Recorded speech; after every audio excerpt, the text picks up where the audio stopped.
వస్తే మంచిగా ఉంటుంది. ఎందుకు కేసీఆర్ వస్తే మంచిగా ఉంటుంది? అన్నీ ఇస్తారు, పెళ్లికి పైసలు ఇస్తారు, అన్నీ ఇస్తారు.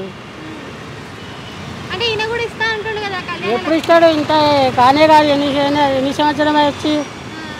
మాగంటి గోపీనాథ్ ఉన్నారు కదా, ఆయన చచ్చిపోయినారు కదా, ఆయన ప్లేస్లో మళ్ళీ ఇప్పుడు వాళ్ళ భార్యకి సీట్ ఇస్తా అంటున్నారు. మరి బీఆర్ఎస్ వస్తుందా లేకపోతే నవీన్ యాదవ్ వస్తాడంటారా?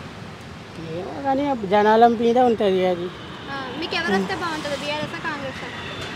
టీఆర్ఎస్ వస్తే మంచిగా ఉంటుంది. టీఆర్ఎస్ వస్తే మంచిగా. ఎందుకు టీఆర్ఎస్ వస్తే మంచిగా ఉంటుంది? అన్నీ వాళ్ళు చేస్తారు కాదు, అన్నీ చేస్తారు. ఇక్కడ ఏమో ఇప్పుడు లంచం తీసుకుంటారు పోలీసు వాళ్ళు. ఏం లేదు, ఫైన్ కట్టలేదు, వచ్చి పైసలు ఇవ్వమంటారు.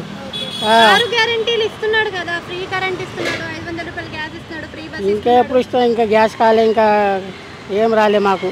రాని వాళ్ళని అప్లై చేసుకోమని అన్నాడు కదా, మరి అప్లై చేసినాం, అన్నీ చేసినాం, ఇంకా ఏం రాలే. ఇంకేం రాలేదు. మరి ఏవేవి పథకాలు అందుతున్నాయి? అసలు సన్న బియ్యం వస్తున్నాయా మీకు? సన్న బియ్యం వస్తుంది, ఇంకా వస్తున్నాయి. కరెంట్ వస్తలేదా? కరెంట్ రాలే.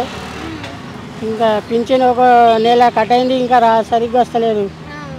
పెన్షన్కి అప్లై చేసిండ్రా? నాకు వస్తుంది కానీ ఒక నెల కట్ చేసేసిండు పింఛన్, రాలే.